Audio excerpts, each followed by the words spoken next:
ناظرین، قرآن کریم چونکہ سرور کائنات حضرت محمد مصطفیٰ صلی اللہ علیہ وآلہ وسلم پر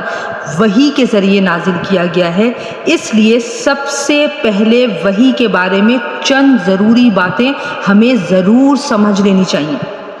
ہر مسلمان جانتا ہے کہ اللہ تعالیٰ نے انسان کو اس دنیا میں آزمائش کے لیے بھیجا ہے اور اس کے ذمے کچھ فرائض عائد کر کے پوری کائنات کو اس کی خدمت میں لگا دیا ہے۔ لہٰذا دنیا میں آنے کے بعد انسان کے لیے دو کام ناگزیر ہیں۔ ایک یہ کہ وہ اس کائنات سے اور اس میں پیدا کی ہوئی اشیاء سے ٹھیک ٹھیک کام لے، اور دوسرے یہ کہ اس کائنات کو استعمال کرتے ہوئے اللہ تعالیٰ کے احکام کو مد نظر رکھے اور کوئی ایسی حرکت نہ کرے جو اللہ تبارک تعالیٰ کی مرضی کے خلاف ہو۔ ان دونوں کاموں کے لیے انسان کو علم کی ضرورت ہے، اس لیے کہ جب تک اسے یہ معلوم نہ ہو کہ اس کائنات کی حقیقت کیا ہے، اس کی کون سی چیز کے کیا خواص ہیں، ان سے کس طرح فائدہ اٹھایا جا سکتا ہے، اس وقت تک وہ دنیا کی کوئی بھی چیز اپنے فائدے کے لیے استعمال نہیں کر سکتا۔ نیز جب تک اسے یہ معلوم نہ ہو کہ اللہ تعالیٰ کی مرضی کیا ہے، وہ کون سے کاموں کو پسند اور کون سے کاموں کو ناپسند فرماتا ہے، اس وقت تک اس کے لیے اللہ تعالیٰ کی مرضی کے مطابق زندگی گزارنا ممکن نہیں ہے۔ چنانچہ اللہ تعالیٰ نے انسان کو پیدا کرنے کے ساتھ ساتھ تین چیزیں ایسی پیدا کی ہیں جن کے ذریعے اسے مذکورہ بالا باتوں کا علم حاصل ہوتا رہے۔ ایک انسان کے حواس یعنی آنکھ، کان، منہ اور ہاتھ پاؤں، دوسرے عقل اور تیسرے وحی۔ چنانچہ انسان کو بہت سی باتیں اپنے حواس کے ذریعے معلوم ہو جاتی ہیں، بہت سی عقل کے ذریعے، اور جو باتیں ان دونوں ذرائع سے معلوم نہیں ہو سکتی ان کا علم وحی کے ذریعے عطا کیا جاتا ہے۔ علم کے ان تینوں ذرائع میں ترتیب کچھ ایسی ہے کہ ہر ایک کی ایک خاص حد اور مخصوص دائرہ کار ہے جس کے آگے وہ کام نہیں دیتا۔ چنانچہ جو چیزیں انسان کو اپنے حواس سے معلوم ہو جاتی ہیں ان کا علم نری عقل سے نہیں ہو سکتا۔ مثلا ایک دیوار کو آنکھ سے دیکھ کر آپ کو یہ علم ہو جاتا ہے کہ اس کا رنگ سفید ہے، لیکن اگر آپ اپنی آنکھوں کو بند کر کے صرف عقل کی مدد سے اس دیوار کا رنگ معلوم کرنا چاہیں تو یہ ناممکن ہوگا۔ اسی طرح جن چیزوں کا علم عقل کے ذریعے حاصل ہوتا ہے وہ صرف حواس سے معلوم نہیں ہو سکتی۔ مثلا آپ صرف آنکھوں سے دیکھ کر یا ہاتھوں سے چھو کر یہ پتہ نہیں لگا سکتے کہ اس دیوار کو کسی انسان نے بنایا ہے، بلکہ اس نتیجے تک پہنچنے کے لیے عقل کی ضرورت ہے۔ غرض جہاں تک حواس خمسہ کام دیتے ہیں وہاں تک عقل کوئی رہنمائی نہیں کرتی، اور جہاں حواس خمسہ جواب دے دیتے ہیں وہیں سے عقل کا کام شروع ہو جاتا ہے۔ لیکن اس عقل کی رہنمائی بھی غیر محدود نہیں ہے، یہ بھی ایک حد پر جا کر رک جاتی ہے، اور بہت سی باتیں ایسی ہیں جن کا علم نہ حواس کے ذریعے حاصل ہو سکتا ہے اور نہ عقل کے ذریعے۔ مثلا اسی دیوار کے بارے میں یہ معلوم کرنا کہ اس کو کس طرح استعمال کرنے سے اللہ تعالیٰ راضی اور کس طرح استعمال کرنے سے ناراض ہوگا،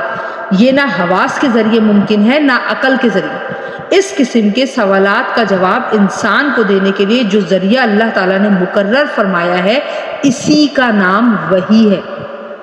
اور اس کا طریقہ یہ ہوتا ہے کہ اللہ تعالیٰ اپنے بندوں میں سے کسی کو منتخب فرما کر اسے اپنا پیغمبر قرار دے دیتا ہے اور اس پر اپنا کلام نازل فرماتا ہے، اور اسی کلام کو وحی کہا جاتا ہے۔ یہ بات ایک اور مثال سے شاید زیادہ طریقے سے واضح ہوگی۔ فرض کیجئے کہ میرے ہاتھ میں ایک پستول ہے، اسے آنکھ سے دیکھ کر میں اس کا سائز اور اس کی صورت معلوم کر سکتا ہوں۔ میں ہاتھ سے چھو کر یہ معلوم کر سکتا ہوں کہ یہ کسی ٹھوس چیز سے بنی ہوئی ہے۔ اس کا ٹریگر دبا کر میں یہ جان سکتا ہوں کہ اس سے ایک گولی پوری قوت سے نکل کر دور گئی ہے۔ اس کی آواز سن کر مجھے یہ معلوم ہو جاتا ہے کہ اس سے ایک دھماکہ پیدا ہوتا ہے، اور اس کی نالی کو سن کر یہ پتہ لگا سکتا ہوں کہ اس میں سے بارود کی بدبو آ رہی ہے۔ یہ ساری اطلاعات مجھے میری ظاہری حواس یعنی آنکھ، ہاتھ، کان اور ناک نے فراہم کیے، لیکن اگر کوئی مجھ سے پوچھے کہ اسے کس نے بنایا تو میرے یہ ظاہری حواس اس سوال کا جواب نہیں دے سکتے۔ اس موقع پر میں عقل سے سوچتا ہوں تو عقل مجھے یہ بتاتی ہے کہ یہ پستول جس انداز سے بنا ہوا ہے وہ خود بخود وجود میں نہیں آ سکتا، یقیناً کسی کاریگر نے اسے بنایا ہے۔ وہ کاریگر نہ میری آنکھوں سے نظر آ رہا ہے اور نہ میرے کان اس کی آواز سن رہے ہیں، مگر اپنی عقل کے ذریعے مجھے یہ علم حاصل ہو گیا ہے کہ اسے کسی نہ کسی کاریگر انسان نے ہی بنایا ہے۔ اب ایک اور سوال یہ پیدا ہوتا ہے کہ اس ہتھیار کا کون سا استعمال جائز اور کون سا استعمال ناجائز ہے۔ اس سوال کے جواب میں بھی میری عقل ایک حد تک میری مدد کر سکتی ہے۔ میں عقل سے سوچ سکتا ہوں کہ اس ہتھیار کے ذریعے کسی بے گناہ کو قتل کرنا بہت برا کام ہے جس کی اجازت نہیں ہونی چاہیے، لیکن پھر سوال پیدا ہوتا ہے کہ کس کو بے گناہ کہا جائے اور کس کو مجرم، اور کون سا جرم ایسا ہے جس کی سزا میں اس پستول کو استعمال کر کے کسی کو قتل کیا جا سکتا ہے۔ یہ ایسے سوالات ہیں جن پہ اگر میں صرف عقل کی بنیاد پر غور کروں تو عقل مجھے الجھن میں ڈال دیتی ہے۔ مثلاً اگر ایک قاتل میرے سامنے ہے جس نے کسی بے گناہ کی جان لی، اس کے بارے میں عقل سے سوچتا ہوں تو کبھی عقل یہ کہتی ہے کہ اس قاتل نے جیتے جاگتے انسان کو موت کی نیند سلا دیا، اس کی بیوی کو بیوگی کا غم لگا دیا، بچوں کو بلا وجہ یتیم بنا کر انہیں باپ کی شفقت سے محروم کر دیا، اس لیے یہ مجرم اس لائق ہے کہ اسے میں موت کے گھاٹ اتار کر دوسروں کے لیے عبرت کا سامان بنا دوں۔ لیکن دوسری طرف وہی عقل ایک دوسری دلیل دیتی ہے، اور وہ یہ ہے کہ جس مقتول کو مرنا تھا وہ تو مر گیا، قاتل کو قتل کرنے سے نہ وہ واپس آ سکتا ہے نہ اس کی بیوی بچوں کو ان کا محبوب واپس مل سکتا ہے۔ اس کے بجائے اگر اس قاتل کو بھی قتل کیا جائے گا تو اس کے وہ بیوی بچے مصائب کا شکار ہوں گے جن کا کوئی جرم نہیں ہے۔ یہ دونوں دلیلیں عقل ہی کے سہارے وجود میں آئی ہیں، اس لیے نری عقل کے بھروسے پر کوئی ایسا فیصلہ کرنا مشکل ہو رہا ہے جس پر سب کی عقل مطمئن ہو جائے۔ یہ وہ موقع ہے جہاں نہ میرے حواس کوئی فیصلہ کن جواب دینے کے قابل ہیں نہ میری عقل۔ اس موقع پر اللہ تعالیٰ کی ہدایت ہی درکار ہوتی ہے جو وہ اپنے پیغمبروں پر وحی نازل کر کے انسانیت کو فراہم کرتا ہے۔ اس سے واضح ہو گیا ہے کہ وحی انسان کے لیے وہ اعلیٰ ترین ذریعہ علم ہے جو اسے اس کی زندگی سے متعلق ان سوالات کا جواب مہیا کرتا ہے جو عقل اور حواس کے ذریعے حل نہیں ہو سکتے، لیکن ان کا علم حاصل کرنا اس کے لیے ضروری ہے۔ اس سے یہ بھی واضح ہو جاتا ہے کہ صرف عقل اور مشاہدہ انسان کی رہنمائی کے لیے کافی نہیں، بلکہ اس کی ہدایت کے لیے وحی الہی ایک ناگزیر ضرورت ہے۔ اور چونکہ بنیادی طور پر وحی کی ضرورت پیش ہی اسی جگہ آتی ہے جہاں عقل کام نہیں دیتی،